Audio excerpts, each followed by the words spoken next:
नमस्कार दोस्तों। और आज की इस कहानी का नाम है शक। ये तुम्हारी शक करने की आदत कब जाएगी? तुम्हें तो हर बात पे शक करना है और मेरा समझाना ही बेकार है। मैं क्यों पत्थर से सिर फोड़ रही हूँ? और वरना दंदनाती हुई कमरे से बाहर निकल गई। बाहर बालकनी में जाकर आंसू बहाने लगी, पर उसके आंसू से रितेश पे कोई असर नहीं होता था। आखिर वो भी तो पूरे दिन ऑफिस में काम करके आती थी और आते ही घर गृहस्थी संभालती थी।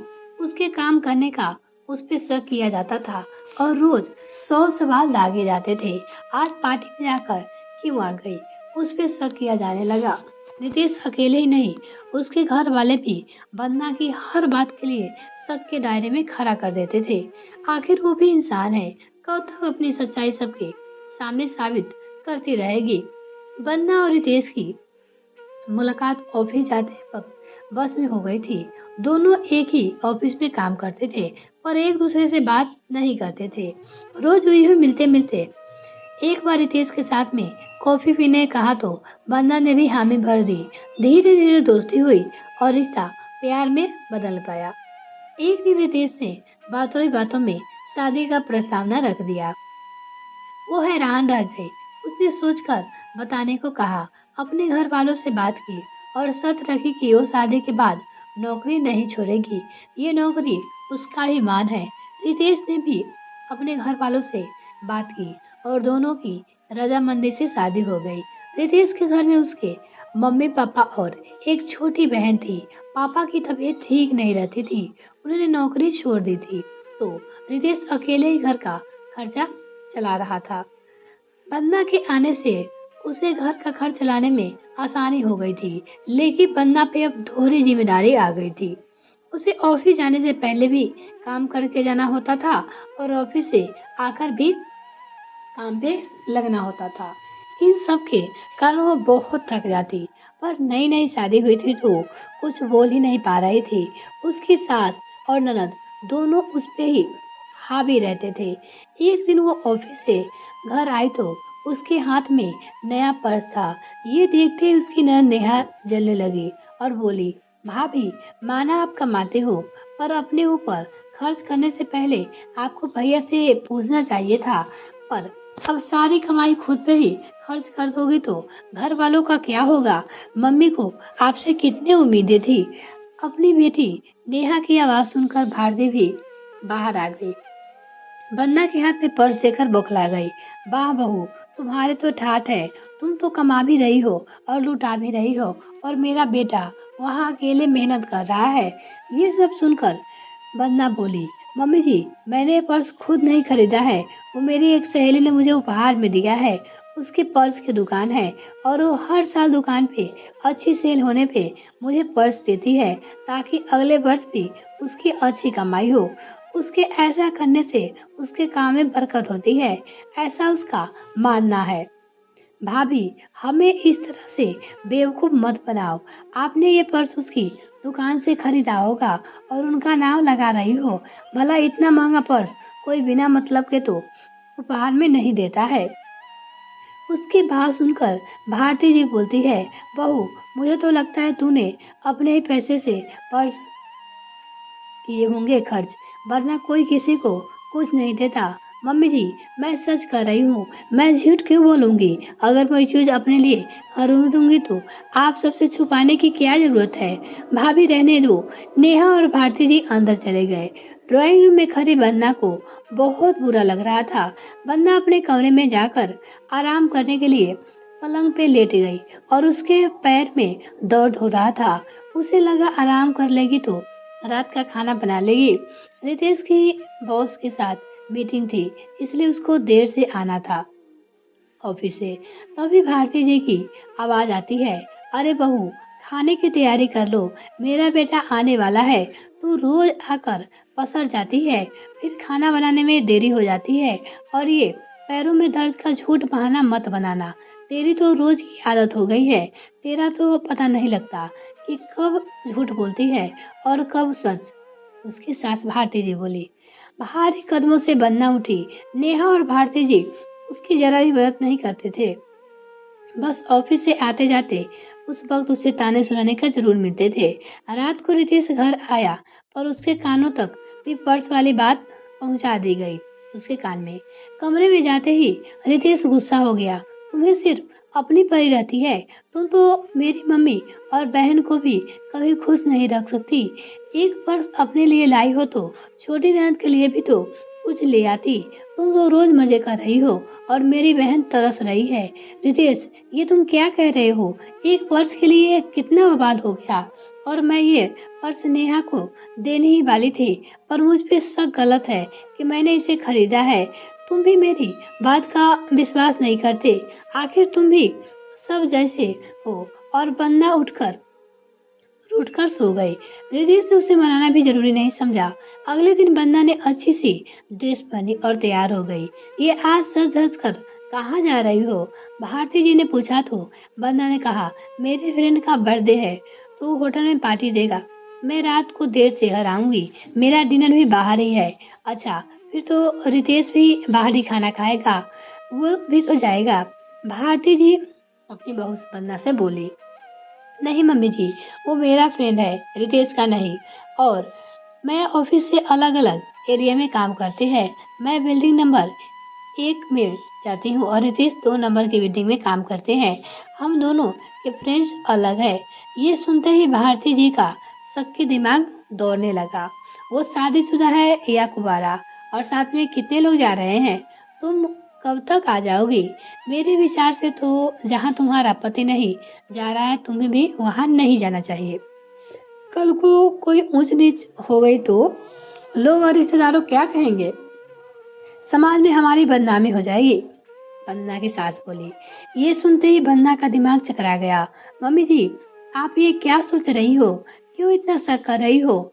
मेरा कलीग है और मैं अकेले नहीं जा रही हूँ। रितेश को भी उसके बारे में पता है। और हाँ, बन्ना वहाँ से चली गई। उस दिन रितेश शाम को घर जल्दी आ गया। उसका फोन नहीं लग रहा था तो बन्ना ने उसे मैसेज कर दिया और वो पार्टी के लिए निकल गई थी। घर पे आकर रितेश भी गुस्सा हो रहा था। आखिर अपने आप को क्या समझती है? हमारी इज्जत तो जरा भी परवाह नहीं है उसे। वंदना ने आकर रितेश को समझाया कि तुम तो मेरे सभी दोस्तों को जानते हो और तुम भी शक कर रहे हो कि मेरे उसके साथ कोई संबंध है। तुमको तो मम्मी जी को समझाना चाहिए। एक तो वो शक करती है, कहती है, और दूसरी ओर नेहा भी पढ़ी लिखी है, फिर भी उनके कान भरती रहती है। फिर शादी करने का ये मतलब नहीं है कि सबसे दोस्ती तोड़ ली जाए। वंदना को आज भारी धक्का लग गया था। उसे विश्वास ही नहीं हो रहा था कि उसका पति उसके साथ ऐसे कर सकता है। वो तो उसका सबसे अच्छा दोस्त हुआ करता था। उसको रात को भी अपने मम्मी को फोन किया और सारी बातें बताई। वंदना की मम्मी ने उसे भी समझाया। वंदना, रिश्तों के बीच में गलतफहमियां आ जाती है तो उन्हें दूर किया जाता है, ना कि रिश्तों से ही दूरियां बना ली जाती है। तुम तो बस सब शक के जाल हटाने होंगे, वरना तुम जालों में फंसकर अपनी जिंदगी बर्बाद कर लेगी। मुसीबतों को छोड़कर भागना कमजोरी है, पर मुसीबतों से लड़कर भी मजबूत बना जा सकता है। बन्ना के कदम रुक गए। वो सब कुछ छोड़कर मम्मी के घर जाने वाली थी, पर रहना तो इसी घर में था। उसने आंसू पोंछ और तैयार होकर रितेश के साथ ऑफिस चली गई। दिन भर दोनों ने काम किया और शाम को ऑफिस से घर जाने के बजाय वंदना उसे पार्क में ले गई और घर पर फोन कर दिया कि हम दोनों बाहर ही खाना खाकर आएंगे। पार्क में वंदना रितेश से बोली, रितेश, हम दोनों के रिश्ते में गलत फहमियां और शक आ गया है। ना तुम बदले हो, ना ही मैं बदली हूँ, पर हमारे हालत बदल गए हैं। ये वो ऑफिस है और वही काम काज है जो भी और तुम हो। बस अब रिश्ते नए जुड़े गए हैं। तुम तो मेरे दोस्त को जानते हो और मैं भी तुम्हारे दोस्त को जानती हूँ। फिर तुम मुझ पे शक कैसे कर सकते हो? तुम अपना दिमाग नहीं चलाते। जो मम्मी जी और नेहा ने बोल दिया वो मान लेते हो। उसकी वजह से हमारे बीच झगड़े बढ़ रहे हैं। तुम अपनी मम्मी और बहन को खुश देखना चाहते हो तो क्या मुझे खुश नहीं देखना चाहते हो? हम दोनों साथ में समय नहीं बिता पाते, बस ऑफिस काम में ही उलझे हुए रहते। ऐसे में कोई कुछ कहे तो वो भी हमें सच्चा लगने लगता है। तुम तो पढ़े लिखकर समझदार हो। तुम तो कभी शक के मिजाज के नहीं थे, फिर तुम्हें क्या हो गया है? मैं तो तुम्हारी जीवन साथी हूँ, जिसे जन्म भर का रिश्ता होता है। ये रिश्ता विश्वास पे टिका होता है। अगर इसमें शक का कीड़ा लग जाए तो फिर ये रिश्ता बोझ बन जाता है। तुम नेहा को क्या शिक्षा दे रहे हो? वो भी कल को दूसरे घर जाएगी, इसी तरह की बातें करेगी। आज मुझ पे शक कर रहे हो, कल को वो अपने पति पर शक करेगी तो उसकी जिंदगी तो नरक बन जाएगी। हमें तो उसे विश्वास और प्यार की शिक्षा देना चाहिए, और वो भी शक की होती जा रही है। पति पत्नी का क्या, परिवार के सभी लोगों का रिश्ता प्यार और विश्वास पे ही टिका हुआ रहता है। सभी लोग ऐसे एक दूसरे पे शक करते रहेंगे तो अपनी जिंदगी सुखपूर्वक कैसे जिएंगे? रितेश सुन रहा था और समझ भी रहा था। दोनों के बीच दूरियां भी इसलिए आ गई थी कि दोनों एक दूसरे को समय नहीं दे पा रहे थे। रितेश जल्दी ऑफिस से आता था तो वंदना देर से आती थी, और कभी वंदना जल्दी घर आती थी तो रितेश को देर हो जाती थी। बस इसी वजह से रितेश का गुस्सा उठा बनकर निकल रहा था, और वो अपनी मम्मी और नेहा पे ही विश्वास करने लगा था। सॉरी वंदना, मुझे माफ कर दो। मैं तुम्हारा बहुत ही दिल दुखाया है। मैंने तुम पे गुस्सा किया, तुमने बहुत कुछ सहन कर लिया। अब ऐसा नहीं होगा। मैं अपनी आंखों और कान खोल कर रखूंगा और तुम पर कभी शक नहीं करूंगा। एक दूसरे से बात करने पे ही शक के बादल हटते हैं, और दोनों ने एक दूसरे के साथ समय व्यतीत किया और सारे सिकवे गिले दूर करके घर चले आए। घर पहुंचते ही भारती जी चिल्लाकर बोली, आए दिन दोनों ऐश करके खा पी कर और हम यहाँ भूखे मर रहे हैं। तेरी पत्नी को हमारी फिक्र ही नहीं है। मम्मी, क्या आपको अपनी और नेहा की फिक्र है? आप दोनों ही थे। हम रसोई में ताला लगाकर तो नहीं गए थे। आप दोनों खाना बनाकर खा सकती थी। तभी नेहा बोली, मम्मी, भैया भाभी जरूर फिल्म देखने गए होंगे और हमें नहीं बताया। हम भी तो चले जाते तो इनका खर्च हो जाता। बाहर होटल में खाने के पैसे अलग लगते हैं। ये सब भाभी की चालबाजियां है, और इनके बहकावे में आकर अब भैया भी हमसे झूठ बोल रहे हैं। अपनी बहन नेहा की बातें सुनकर आज रितेश को लगा कि इनकी बातों में आकर बेकार ही वंदना पे शक किया। उसकी मम्मी और नेहा दोनों शक के मिजाज के हैं, और दोनों को पहले वंदना पे विश्वास नहीं था, और ये सब अब मुझ पे भी शक करने लगे। नेहा, तू चुप हो जा, और क्या ना सना बकबक किए जा रही हो? हम लोग पार्क गए थे, वहीं पे बैठ के बातें कर रहे थे।